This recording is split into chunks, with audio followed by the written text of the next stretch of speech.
Sir? Always have a cover that I've got more to go. What do you mean by a cover? Okay. Yes, Tyler. Be on. I don't think it's on. Well, it should be technically. Who? Yeah, we're live.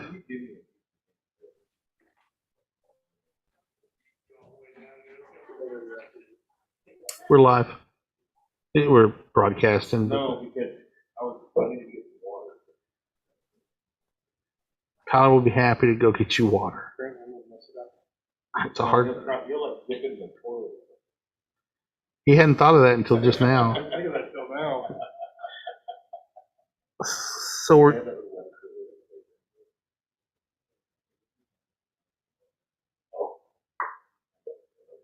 So are you working on that counterweight thing with Annie? Sell it to him.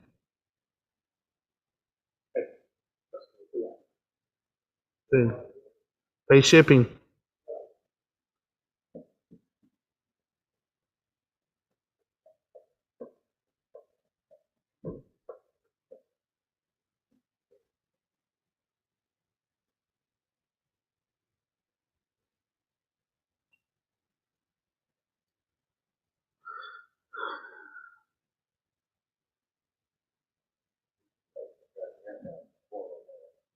Yeah. 333. I can't tell my OBS audio into things. So the audio that we push out when we're doing live, there's music, sound effects, me talking, things like that. I can't do that kind of stuff. The only thing I can give them is whatever's being fed into that clip. That's why we got to figure out these technical issues now. So this is a good. This. Yeah. They probably can hear you too right now. Well, that's very kind. Everybody knows you're not muted. I know. Tyler, you think that? Thank you for. We've got, if you guys haven't already figured this out, we've got Kent in a new studio. It's the same studio where he broadcasts Amazon Live. But it's supposed to be quiet in the background, but I don't hear it being quieter in the background. I can't. I'm muted. Oh, my mic is hot. Everybody's been run off. There's just the normal people, not the abnormal people in here now. The abnormal people that keep coming through. So Harold Locke is on with us. He says a neural network creating solid matter. Okay. Sentil Nagapan is on. Norm Hughes. Oh, this is from last night. Excuse me. We've got Mike Wiesner on. Martin Eastburn is on. Martin says howdy from East Texas. Love East Texas. It's great out there.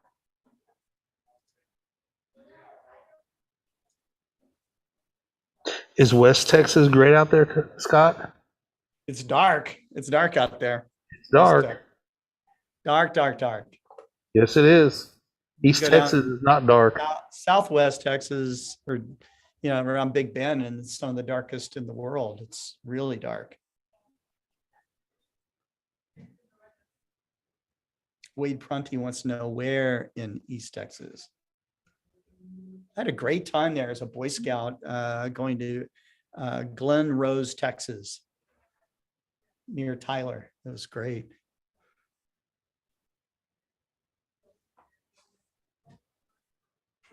Martin Eastburn says, sun is starting to come into sun. I don't know what that means, Martin.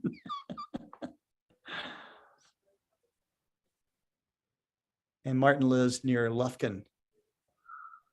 Texas has some really neat named towns, I think. Like Lukenbach.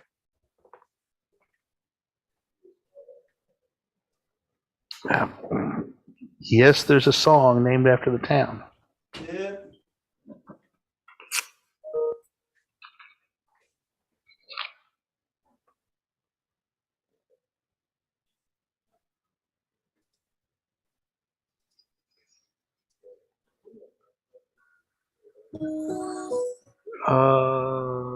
Maybe.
Yeah.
Well, hello, everybody. This is Scott Roberts from Explore Scientific and the Explore Alliance, and welcome to FirstLight Chronicles.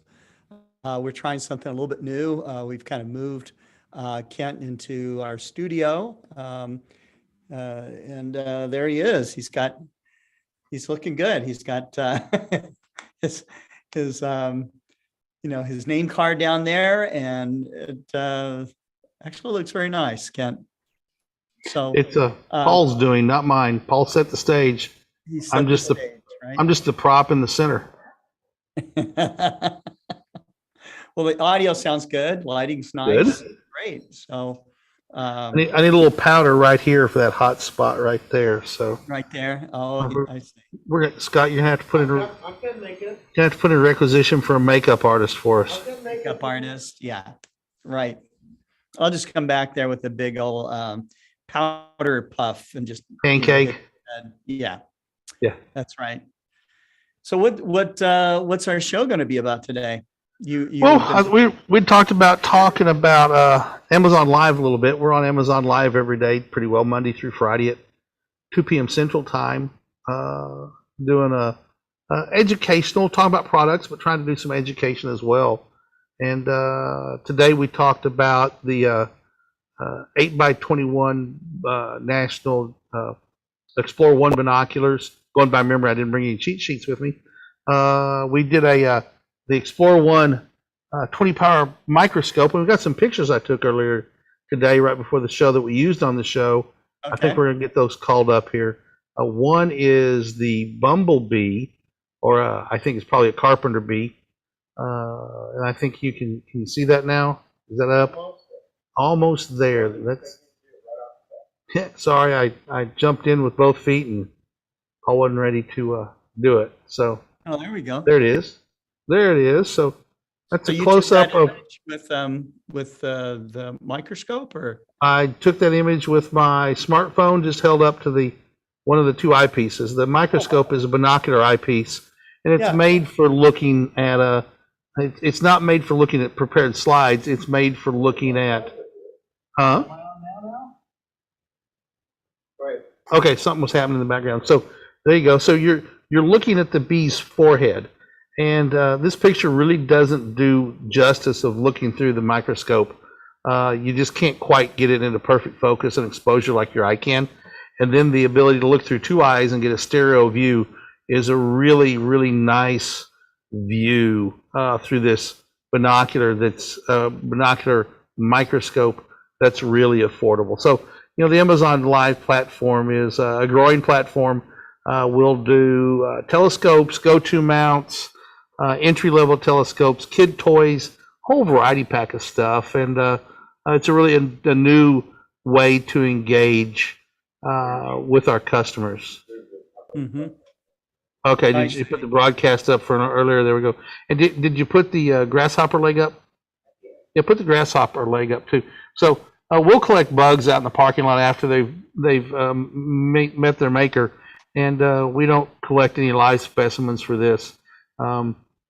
So there is a really nice shot of a grasshopper leg, and you can see it's got one big spike and some smaller spikes, and then some little bitty spikes that obviously used to on its exoskeleton that it uses to climb on grass and stuff like that. So we're going to try and work on getting more content showing what the products can do as well.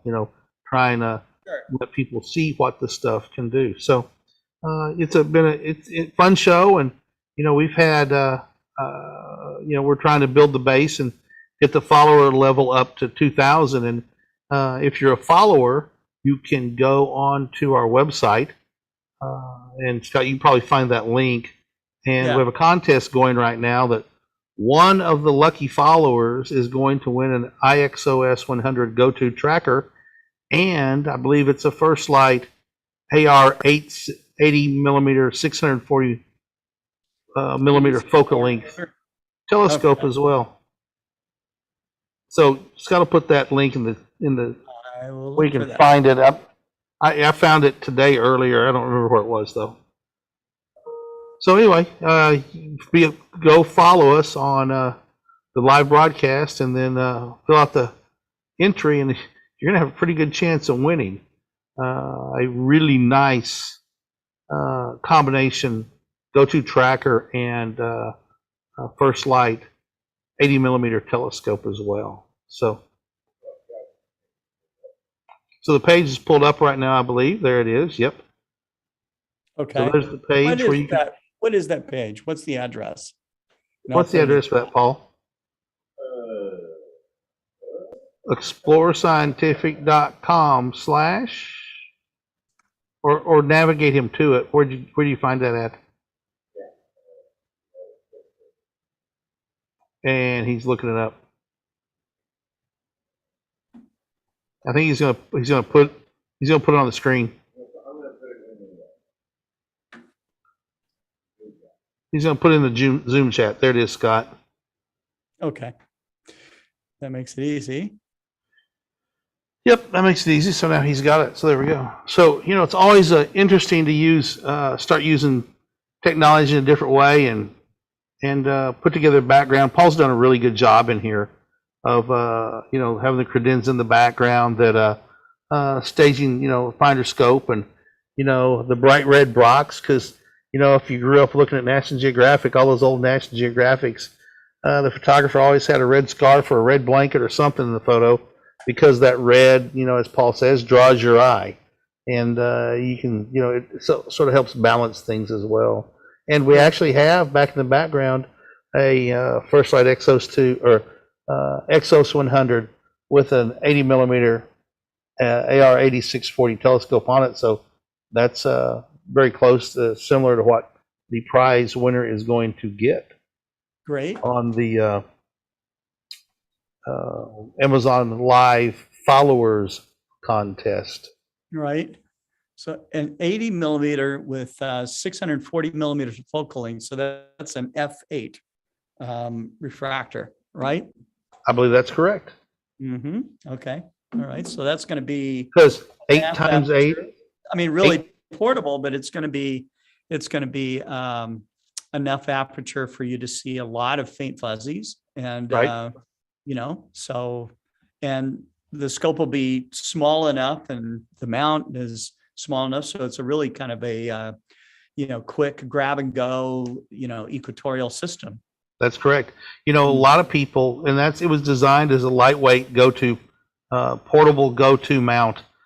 Mostly with sort of DSLR and camera lens kit owners already, you already got a DSLR and a camera. All you need is a go-to tracker to get yourself started in astrophotography. But lots of people have really embraced it with small telescopes and some fairly large telescopes. We rated at 9 pounds of telescope and camera gear for astrophotography. Right. And I believe it's 19 pounds for visual. But we had somebody they're dealing with in customer service right now that needs a 10-pound counterweight because he's got 4 2.2 pound counterweights, and he needs a 10-pound counterweight and then a couple of his, the ones that come with it to balance. I'm not sure what telescope he's using on. I asked him to find out, but I know one of our great friends, JR, down in New Orleans, has a Exos 100 that he does planetary photography with, Scott, and we need to get some pictures up sometime and show them. I think I have before, but he has a 180 millimeter Maxitov Cassegrain telescope, and I believe which runs at 22 or 23 pounds, and I think he's running 18 pounds of counterweight. Now that is far in excess of what we say is going to work. Our estimates that were established are conservative and guaranteed to ensure a long life and robust use. But if you manage your balance and know what you're doing, you can drive faster than the speed limit, if you will. So it's always interesting to see how customers take our equipment and run with it and embrace new ways that we never thought of. So Right. yeah. So Andrew Corkill did something that I didn't think he would do, but he dropped his 20 millimeter eyepiece, the 100 degree, on concrete. And so he's curious. He says, it looks like it's okay, but he was thinking he may want to send it in to have us check it out. Andrew, this is what I would do is I would throw it into your telescope and I would put a bright star towards the edge of the field of view. And with the set screw loose, just sit there and rotate the eyepiece, looking at the edge. And if you see it kind of getting way out of focus and then back in focus and, wobbling and this kind of thing, that would mean that you've got a tilted lens. Okay. The other thing you can do is just take the whole eyepiece and shake it. If you hear like pieces rattling around or something like that, you know that you've got a broken lens element. So those are things definitely you'd want to return it back to Explore Scientific. Those eyepieces carry a forever no fault transferable warranty. So I know that you didn't intend to knock it on the concrete, but if there's something wrong with it, we will take care of you. So that's the deal. And we do have the ability, Scott, now to take them apart and get them fixed if we can. If it's just out of alignment, we can get it back and fixed. We have the ability to reestablish the argon purge as well. Oh, so we can purge it again. Yeah. So we have a purge tank was now. something There's a we purge didn't- tank back in. Used to have to send it back to the manufacturer to do our manufacturer back in China. But we do know, we knew how to purge waterproof things. We just didn't have the equipment to do it before. So that's cool because we can purge binoculars, eyepieces, rifle scopes, spotting scopes, those kinds of things. So that's awesome. The problem we face sometimes is, especially with binoculars, the roof prisms, is each one of those has a tool designed specifically for that binocular to set the prisms in there exactly right. And that may present some challenges to us. But, they have to work through it, and Heath has to see what he can do and figure it out. He used to be customer service, and now he's back in quality control and taking things apart and putting things back together again. Cool. Yeah. So, we got some comments here. okay. Jim Norwood says, I needed a little extra counterweight to balance a camera lens, so I used a pair of C-clamps attached to the existing weights. It's a good idea, no problem with that. Sounds like something they would do in Hollywood, to counterbalance a lighting system or something. Yeah, I've seen people, Scott, on Dobbs with they have a mirror box, use magnetic weights. They have a magnet on them to put them on the mirror box to balance telescopes That's as very well. cool as well. Right. Sure. James Dugan likes our purging service, so that's cool. The other thing we can do that a lot of people don't know that we have is we have a machine so we can collimate binocular prisms. Okay, so that's a very specific machine. They use those machines when they manufacture binoculars, but we actually own one, and we know how to use it. So if you drop your binoculars, even if it's another brand, it's not one of our brands, you can send it in to our customer service department, and we can check it out on our collimator. And if we're able to fix it, if it is able to be fixed, we can do it. So, yeah, because binoculars out of collimation basically are done. You just can't ever use them anymore. And Wade Prunty, after hearing about our warranty, said that's why I want an Explore Scientific scope. Yep, we do try to take care of people, that's for sure. So, and what else? Well, it's the weather's getting nice, Scott, and which means people are getting outside. Yes. It's beautiful outside today. The computer says it's 50 outside. I haven't been out since, I don't know, 10:30, and it's still pretty cool. And it's all spectacular, except we're supposed to get snow and it's supposed to be back down to 20 degrees on Friday.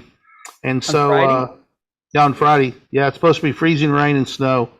And so I have I umpire baseball, youth baseball, and there's a tournament this weekend, and over 100 teams dropped out as of yesterday.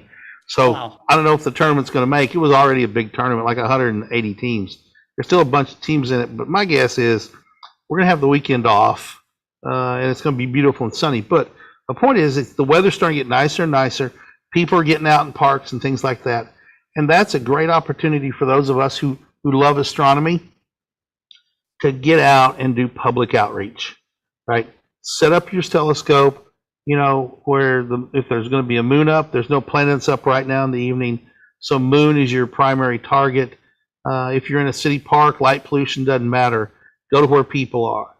If you have a solar astronomy rig or have a sun catcher element solar safe film to put on the front of your telescope, sun catcher being the brand that we sell, you can get one for all sorts of telescopes. And if you have a special order, like if you had a really big Dob, we could make one that would have an 11-inch diameter solar filter. So just because you have a 20-inch telescope, you're filtering out all the light. It doesn't matter whether it covers up all the aperture because there's still going to be enough sunlight to come in. But go out and do some solar astronomy during the day and show people sunspots because solar maximum is coming up and we're seeing a whole lot more sunspots. Or go out and show them the moon. If you have a darker site, you can show them some other M objects. M42 is always a great target. The Pleiades looks nice. There's all sorts of deep sky objects up. The darker the sky, the better off you are. And here's a picture of. This is an outreach event I did here on Dixon Street in Fayetteville, Northwest Arkansas. So we had, I had my sandwich board out that was showing, the moon and I think that was Venus over there on the side. Okay. So I had this jazz ensemble there. You can kind of see them with their instruments. So this was really cool. But 2 telescopes, about 500 viewers came through. So that's not so bad. So Scott, is that in front of the old Walton Arts Center? It is. Before they renovated it? Yeah. Okay. So they had those steps that were right there, and yep. actually that night they had a wine tasting inside the Walton Arts Center, and then they all came out kind of wobbly after having a few glasses of wine, and so that was that So particular Scott, night. you went there because there were going to be people there, right? I mean, you I did not know that wine tasting was going to be there. Well, it was still a Yeah. lucky move. But you go like John Dobson always said, okay, you go where the people are, so Right. that means, fully lit street corners, and show them things that are bright, like the moon, planets, this kind of thing. And I know that many, many people have never seen the moon actually really examine craters through a telescope before, Right. So this is me with my cowboy hat on, and I've got my iPhone attached to a telescope, and we're photographing the moon. So I was showing them how to do that. That's actually through a FirstLight AR102 telescope, and this is just another example of some of the outreach. And I know that you and the Sugar Creek Astronomical Society often set up in the same area in Fayetteville. And the nonprofit NWA Space that's working to build the science center here. Yeah, we set up on effectively the opposite catty corner, street corner, and we'd like to go out when there's an afternoon or football game.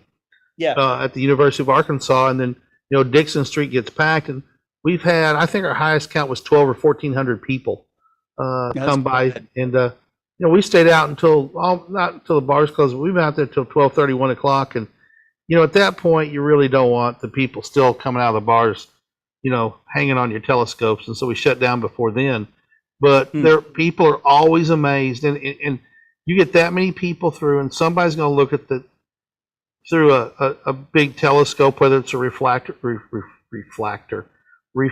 or a Dobsonian, and they are going to be there. Somebody is going to cry, right? It's going to take their breath away, and they're going to have this emotional reaction to That's it. right. That's And, right. Saturn does it, and the moon does it. Jupiter doesn't really do it, but Saturn seeing the rings and seeing the moon through a big telescope, even at not massive magnification, just a full disk image of the moon really makes people, I don't know, it affects them somehow, and it changes their worldview sometimes. And that's the cool part. I really enjoy when that happens. I don't like to make people cry, but if it does, these are tears of joy, though, right? I mean, come on. Yeah, it's tears of joy. Exactly. Yeah, opposite of what Paul does. He just said. All right. So it's but start thinking about doing outreach, and if you're worried about COVID, you can mask up and do what I've done. Use an alcohol wipe between family groups, right? If there's family groups, they're asking to pair up, and you get a couple of people paired through, and then you wipe it out, between family groups, and the next person comes up, and if you want to let them focus it, you can, and then when they're done, wipe off the focus knobs, and there's ways to limit your exposure. Spray down, since our eyepieces are waterproof, you can spray down the eyepiece with alcohol spray and not fear that the fluid's going to get between the lens elements. So that's those waterproof eyepieces are spectacular. I mean, there's a video of you and Mike Hatch dunking them in a bowl of water and a drop of Dawn dishwashing soap. That's right. Rinse them off a little bit, and then using some isopropyl alcohol and I think canned air to blow it dry. So always cool to see somebody drop an eyepiece in water and not panic. Yeah. So start doing outreach. Start thinking about where can I go in my town, and when are people going to be there. If you have a farmer's market on a Saturday morning that goes to noon, and you've got the time, take your telescope down there, get a solar filter on. There's the video right there that we're seeing right now. Oh, right. Okay. Yeah. So there we go. We can watch that. There he goes. Looks like a 100-degree something or other. And so Mike's just going to take. Do not do this. Do not do this if you don't have, waterproof eyepieces, No, and virtually every eyepiece that's out there, except for Explore Scientific, are not waterproof, so this is something, but having waterproof eyepieces is really cool. Lets you really get the eyepieces very, very clean, just like they came from the factory. So, yep. So clean always is high contrast views. So, yeah. So he had isopropyl high alcohol content, isopropyl alcohol in that spray bottle, pure and that isopropyl. right, that drives off the water, and then the air causes the isopropyl to evaporate, and off you go. You've got now a clean, dry eyepiece. Use a microfiber towel to dry it off and get it nice and dry, and now you've got a clean eyepiece. Sure. But I caution people, don't feel the need to clean your eyepieces a whole lot, because just like optics, you want to not clean them unless you really need to. Somebody gets a big nose print on there, or smashes their eye and cheek down onto it. Yeah, sooner or later you're gonna have to clean your eyepieces, especially when you're doing outreach and get people who grab it and touch it and things like that. So Right.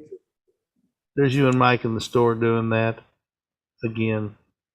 So I'm looking at the audience here. We have Wolfgang, who goes by the handle of Hula Drake. I haven't seen him in a long time. It's really I was cool. gonna say, Yeah, very nice. Very nice to have you back on. and he lives Program. in Germany, doesn't he? I believe so. I think he's in Germany, right? Yeah. I believe so. He'll tell Great us. to have you back. Yeah, that's right. That's right.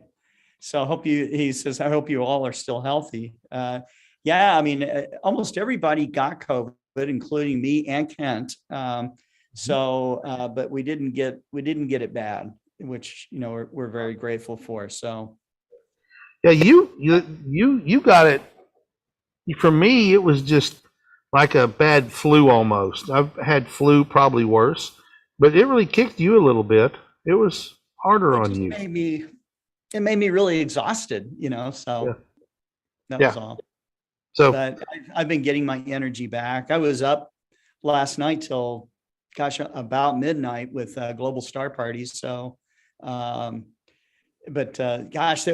Global Star Party last night was just really great. So if you guys get a chance, watch Global Star Party number 85, and you can find it on YouTube or Facebook. But I had a great lineup of speakers. We had Steve Edberg from JPL on there, Marcelo Souza from Brazil. And these two guys, we're talking about a professional astronomer, planetary scientist, and a cosmologist in these two people. So really cool. We had Terry Mann from the Astronomical League was on. Who else? We had Kareem Jafar. Dennis Coy came on to talk about the Yerkes Observatory and what they're doing to restore that 140-year-old telescope. I think it's about how old it is. It's the world's largest refractor. So they were taking each brick, that has become soaked in water, and that when they get soaked in water, Kent, and then it gets cold and it freezes. Yeah, it breaks the bricks apart. But it spalls that exterior surface, and right. And so they have like bricks falling out of the observatory, landing on the floor. Boom, and so that's dangerous because the walls are solid brick. It's not like a brick foundation and then wooden walls. I mean, it's red brick all the way up to the top of this thing, and there's a lot of bricks in that wall. Yeah, and it's not waterproof, and they weren't really, they're 150-year-old bricks that were just handmade bricks probably. And you could, when we were there a few years ago for the Starlight Festival, you could walk around the foundation and see that it was suffering. Those walls were beginning to. Oh yeah. And they're in Wisconsin where it gets cold and freezes and wet, rainy and wet. So are they tuck pointing every brick? Are they taking where the water penetration has been. And They're pulling off each brick. So they had hired like people that do, building restoration, and I'm talking about like, high end building Yerkes, restoration. white They're taking YERKES. brick by brick and drying them out. And I can't remember how long it takes, but I think that it takes maybe like a week or a month to dry out 1 inch of brick. Okay. So it takes a long, long time to get the bricks dry and then to put them back and seal it up and all of that. So, but once they're done, it's just going to be fabulous. It's going to be absolutely fabulous. And that's not a cheap fix. Either. It's fixed the best it can be fixed in the world. And, so it's not cheap. There we go. We've got a. no, it's not inset. cheap. We're spending millions. Yeah. There's an inset of Yerkes, and if you've never been to our Yerkes, I managed to get up there 4 years ago, Scott, That's about right. 5 years ago for the StarLight Festival. It is a fantastic place, and they were giving tours, and that's where I met Dan Kaler, and he gave us a tour of the bowels and down in the basement and up in the places the public doesn't get to go. And Dan ended up becoming a board member of NWA Space, the nonprofit I'm on. And sadly, he suddenly died a couple of weeks ago. And he's going to have his memorial service, or his family is going to have his memorial service sometime this summer, I believe, at Yerkes, which is where he spent most of his life and really was an integral part and felt very a lot of kinship to that location. So Absolutely. anyway, yeah, Absolutely. you don't realize how big that telescope is. Even you don't realize how long it is because you can't get a sense of the scale because it goes so far up in the observatory dome. Yeah. But you need to go. There's a lot of cool stuff there. So when they get done, that telescope will look, I think it's going to look absolutely new, as close as they can get it. So I don't know if they're going to pull off some of the 1970s types of electronics that they had. So that's, Spectacular. if you saw photos of it when it was built in 1897, and I think that might be what they're going after. You see that blue, okay, you can see the refractor there, and you can see that blue ring that's kind of in the back of the refractor. That was an instrument package that they put on the scope that had, at the time, new electronics. Those electronics were not working in 2017 or whenever we did the Starlight Festival there, but the optics were working, and I'll tell you, the optical quality was amazing. That is a 40-inch Clark refractor, and it was the story of that is that some businessmen in Santa Monica were trying to build the world's largest telescope. This is late 1800s as kind of a business PR kind of move.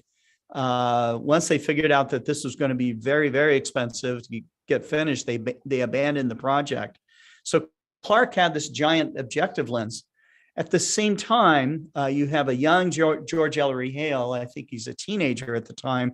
And he's just getting started with his own refractor telescope, which is a 12-inch refractor. Again, at the time, a ginormous telescope. And his dad says, we're going to get you placed in a major observatory that we'll build. And so in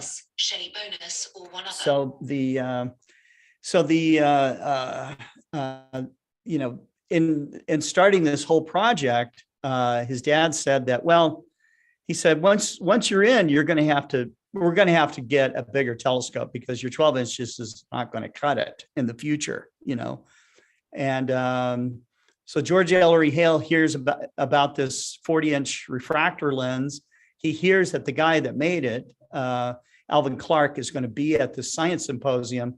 So for his spring break, he goes to the science symposium instead of partying with friends, and meets up with Alvin Clark and strikes a deal for the objective lens, and tells his dad that he has found the lens to build the world's largest telescope.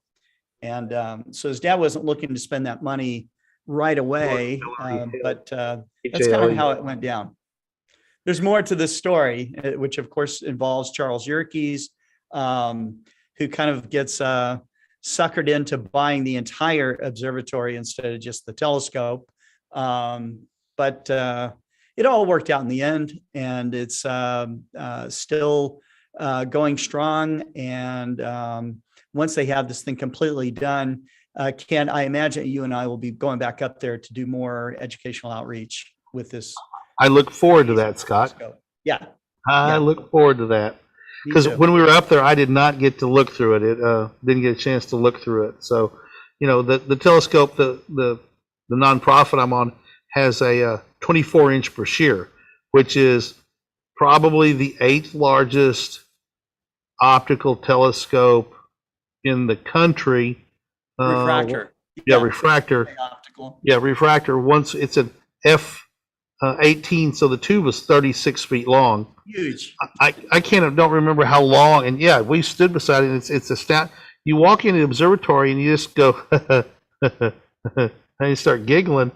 And you walk into the Yerkes telescope, and you, even having seen a telescope at a F24 or a 24-inch F18, you know, in pieces, it's still, you just can't comprehend the scale of a telescope that big. It's just truly amazing. Let me show some images here. This is off the NWA Space website. So there, this is you're actually looking down the finder scope. The finder scope is a 6-inch f12 telescope. That's the finder scope. There we are doing eclipse glass sorting, I guess. Eclipse glass sorting. That's us doing science electric demonstration at a community event. Look at that. Okay, you can see the right ascension. Go back one picture, Scott. Let's see if I can make it go back. No. I cannot. You just can't see the scale of what that thing is. Well, that's when we went out to right. So that's when here we are doing some mad science stuff for Halloween. This is Dan Kaler right here. Yep. You know, with the blue blazer on. So that's half of the tube. Half, right. Yeah, that was half of the tube. So you're back to the front. It needs some TLC, but yep. Astoundingly, you know, the finder scope was in terrible condition. And we were figuring, you know, it was covered in cigarette smoke, and the glass was terrible, and the brass was in terrible condition, and we really thought that the objective lens was going to be in terrible condition, and it had been parked, and the guy left the dust cover, the lens cap off, and the astronomer at Swarthmore College, where the telescope came from. And he went home and he had a heart attack and died. And it parked that way for like 12 years. And when we pulled it down to look at the objective lens, I figured birds had built nests in it, and it was going to be a chore. We may not even clean the objective lenses before we put them back in the telescope once we get the Science Center built and observatory built. And you're looking at animation right now of just a concept design. Really cool building. We designed it to have a solar telescope, and it'll project an image of the sun that I think is either 18 or 20 inches in diameter. And the entry hallway is part of the telescope, so the building is a machine as well. So it'll come down to that smaller dome you just saw, and then down into the building and then go down the hallway through a lensing system. There you go. We're going. So there we go. Now we're coming down into the building, and now there's a mirror right there that reflects it all the way down the entry hallway, where it hits another mirror and then goes back and creates like an 18-inch sun. Here we are going into the observatory, and this is the cool part. If you notice, look closely, and this is actually a scale model. The model is built to scale. If you notice, No half counterweight. sir? No counterweights on the mount. Yeah, they didn't put the counterweights on it in the animation. But if you noticed, half of the wall of the observatory is glass walls. So you can have events in there during the day and evening, and weddings or parties or whatever, and open those up to look out over the grounds of wherever the observatory is going to be. Yep. So anyway, There it's we going go. to be cool. But It is going to be very cool. y'all have telescopes. Go meet the public and do outreach. I get great satisfaction out of doing that, giving constellation tours, just talking to people, young and old, and all backgrounds is just cool. And like when you had the Global Star Party last night, Scott, it just drives home the fact that we're all looking at the same sky. Whether you took a picture of Orion's Nebula from Reedy, Germany, or Singapore, China, it's irrelevant. It doesn't change what it looks like where you are. It just shows how small we are in comparison to the rest of the universe. Right. It's the same sky. It's the same thing, and you can't tell a location of M42 from looking at it. It's irrelevant. And so we're all on one planet, and we have to take care of it. We have to think about what we're doing and try and mitigate our impact. So anyway, not trying to start an environmental discussion, but I do something. No. But one of the things that is true, and one of the important aspects of doing educational outreach in astronomy, is that you do show something that almost anyone can practically do. Okay, that shows people that the boundaries that we have and the things that divide us, and whether they're opinions or cultural or whatever, if you get out into space and you look at Earth, you don't see these boundaries. You don't see state lines. You don't see country borders. You don't see, that's not what you see. What you see is this beautiful blue living planet. Mm-hmm. And you get out even further and to the point of where all you see is a pale blue dot, and that was the inspiration of Carl Sagan's dissertation on pale blue dot. But I wrote last night, I said, I think that when we see the deepest views of our expanding universe, and we were talking about Jay West last night, it helps to dissolve the artificial boundaries that humans have created for ourselves. When we look at what divides us, we see conflict. When we see what connects us, we look into the heart of peace. And I think that is one of the things that a lot of amateur astronomers experience, is this feeling of tranquility, connectedness. You kind of lose the, it is ego loosening. You stop, thinking about me, mine, whatever, and you start connecting with the stars and the cosmos at large. And that sounds kind of tongue in cheek, but that's really what it is, And so that is a great attractor. I think that showing people the stars and the moon and planets, no matter what their ability is, whether they've had any education or not, or whether they, can articulate what they're seeing or not. I think that just the experience of it is good for you. And so That's my piece on that. But Well, it was a good piece, Scott. it's a good. It was a good piece. Yeah. Yep. So, so today you showed a bunch of STEM products. You showed or outdoor adventure types of products as well. I think you showed even we had like National Geographic hiking poles and what else did you show today? We had the carbon fiber, National Geographic carbon trekking poles. Use them personally. I have them in my camper. I have a set in my pickup truck. Used them on ice a couple of times when we had that ice storm a couple of weeks ago. Navigating up my driveway, which is at a small slope, but I ended up parking off in the edge of the driveway because twice my truck slid down the driveway. That's how slick it was. And so I parked with 2 tires over in the grass that kept it from, it was crunchy enough over there, it didn't slide down. But then I used the trekking pole, got a nice titanium tip with little, it's not sharp, but boy, when you jam it into ice, it sure is nice to have a stable platform to go. My wife is not the most nimble, and when she goes hiking, she uses them. Really gives her good confidence on slopes and loose gravel and things like that. We have the National Geographic rechargeable LED headlamp, which is astoundingly bright for its size.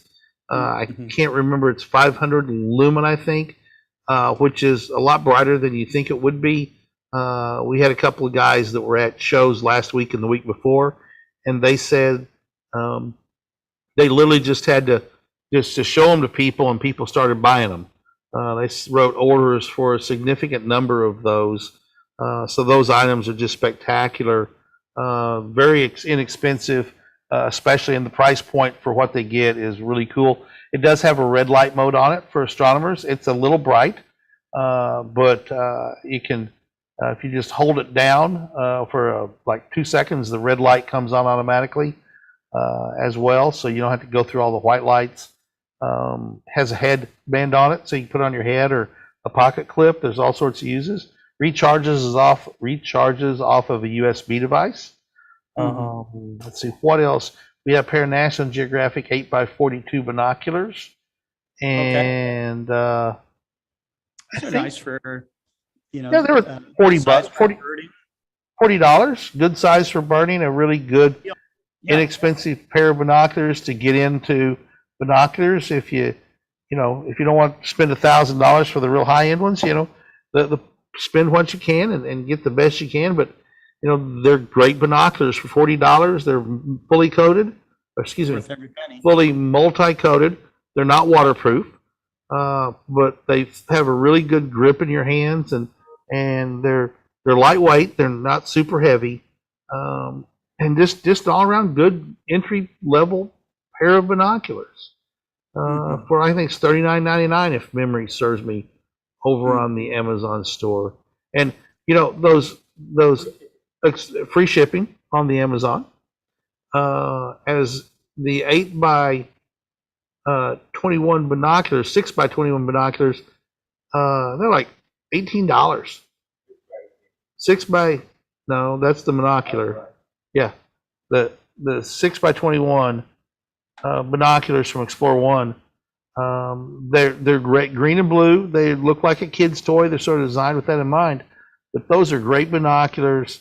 They're a real pair of binoculars. For the difference between that and a $10 pair of kids binoculars is worth a whole lot more than $10 more. That's for sure.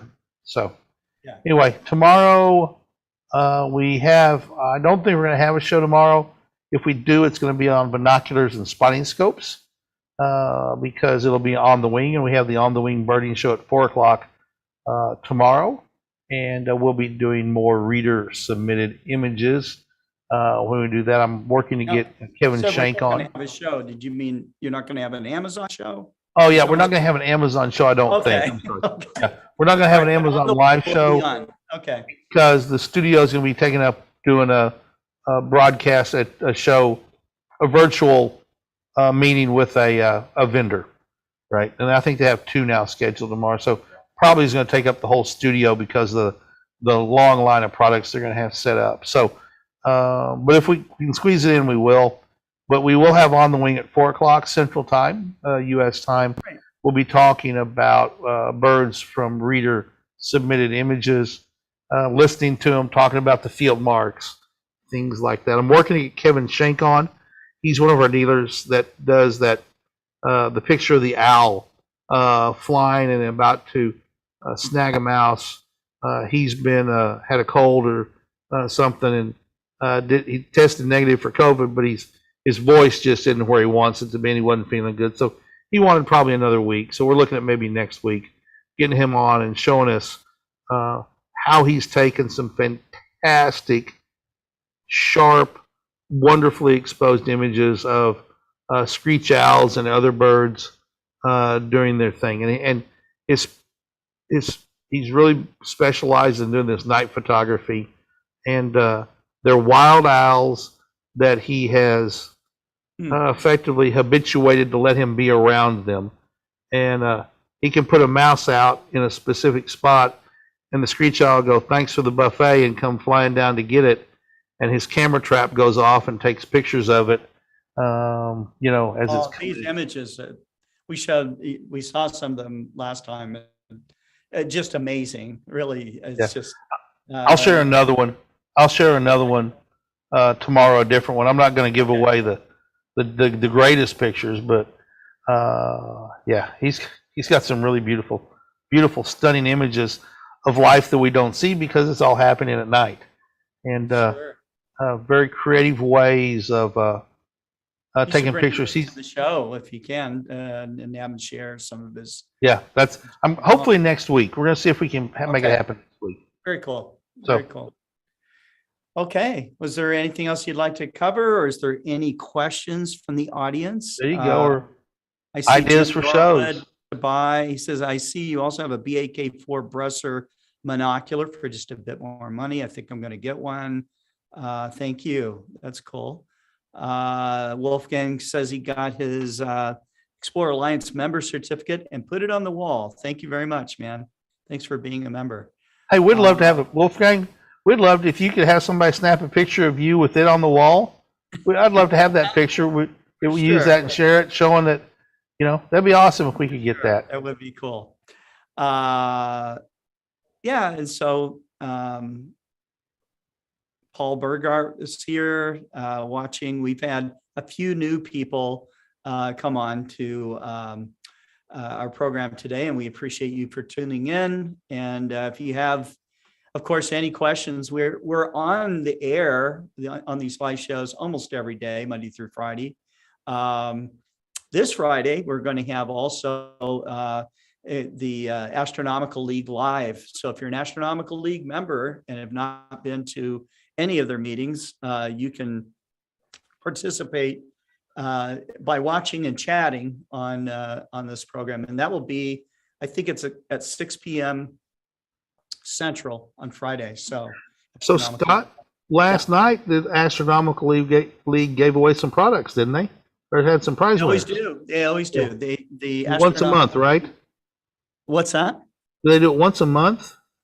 Well, they're on the program every week on Global Star Party, and they read off questions, okay, and that you have to answer. And if you get them right, then you get put in this pool of people, and then they randomly pick winners once a month. So that's how it works.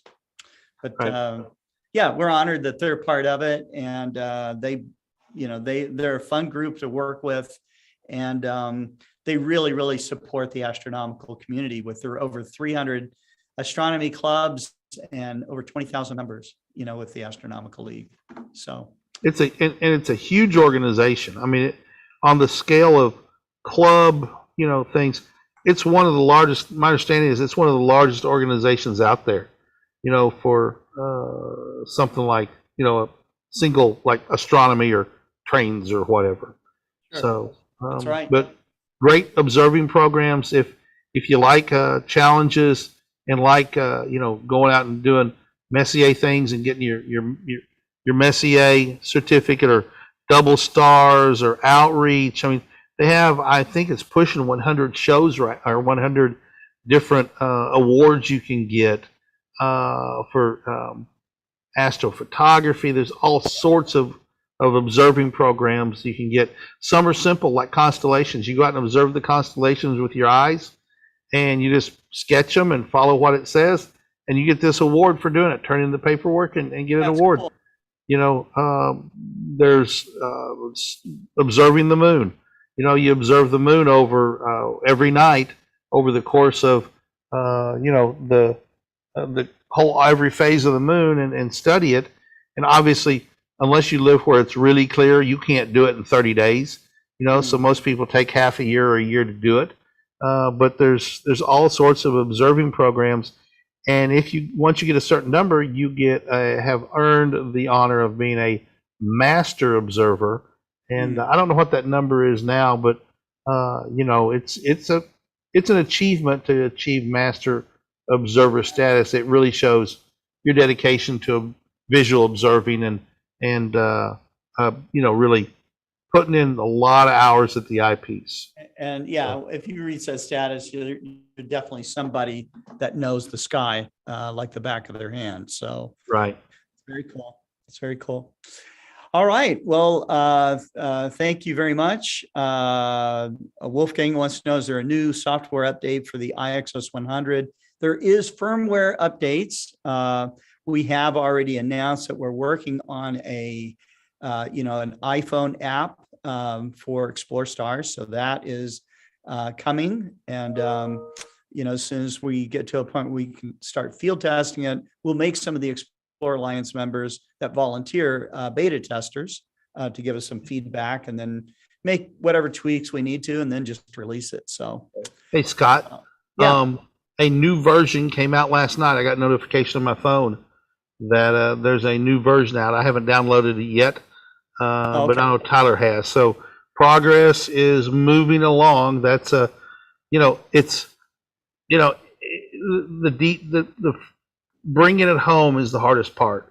You know, that devil is in that last 5%, and that's, you know, And getting those final this is what tweaks. this is what it looks like. I have it on my phone too. Yeah. So, So I want, okay, hold that up a little bit, Scott. There you go. So look down there about the 7 o'clock position or the 8 o'clock position. See that little dot right there? That little dot is Polaris, and it shows you the hour angle of Polaris, because Polaris is not exactly at the celestial pole. So that little dot of Polaris rotates around. Place it in a reticle, like Correct. a polar finder reticle. I see. And the circle, if you see the circle that's there, that circle is the diameter of the polar tunnel in the Exos 100. So if you know that and look in there, and you just put Polaris right there, you've got a polar alignment.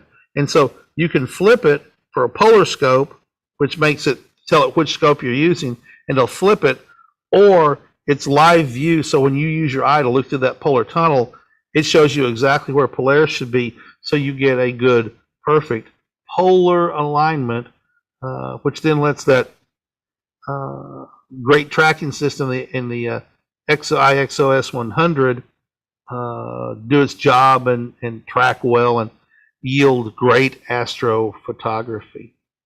But you know, if you have a guide scope, it interfaces with a guide scope. You can wire it to a computer.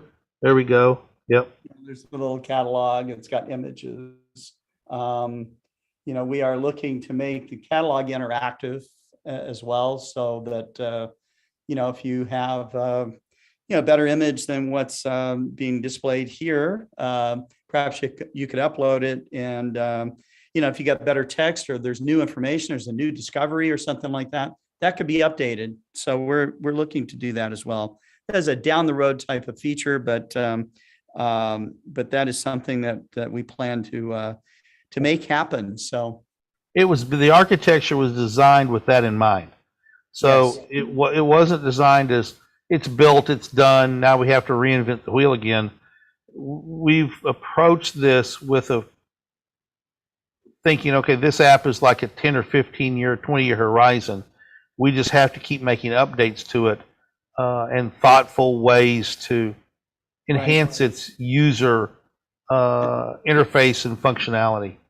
And this is all developed by volunteers in the Open GoTo community. So it's been a very cool project, and it's wonderful to see where not just a company decided how GoTo systems were going to work, but how a group of amateur astronomers decided how they would like to see a GoTo system work. So that was the goal from the get-go. So the app was actually started by a guy who hasn't been in astronomy for more than a year now, a year and a half. Right. And Yeah, he's he's really good at making apps, but I mean, that's his background. yes, but this is not, making a GoTo system app is not easy. This is not just, oh yeah, I know how to make apps. Give me the code, I can figure it out. You do need to understand how the telescope is going to behave. There's lots of little functions and things that are indigenous to a telescope and its functionality that you just need to know. And then you have to understand how to hook in your mount to get the right tracking rates, to get the correct pointing, to going and finding things in a catalog, to so it's by no means easy. And if it was easy, you would have found lots and lots and lots of GoTo systems out there. You don't, because it can be a multi-year project, to complete something like this. So, Right. Yep. Anyhow, I don't think I have anything more else to cover, but we want to thank you for watching, and we'll be back on tomorrow with On the Wing. So take care. Thank you, Kent. Yep, And, glad to do it, Scott. Thanks everybody for tuning in. We'll see you tomorrow. Thanks to Paul for setting up the studio. Yeah, he Take did care. a great job. Really did.